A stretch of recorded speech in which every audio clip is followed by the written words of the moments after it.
అందరికీ మా రాయలసీమ స్పెషల్ మాట చాలా ఎమ్మీగా చేశాడు మా హస్బెండ్.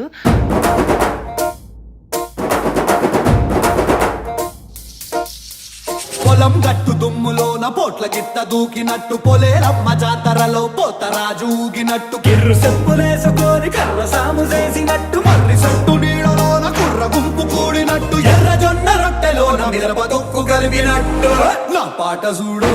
నా పాట చూడు నా పాట చూడు నాటు నాటు నాటు నాటు నాటు నాటు వీరనా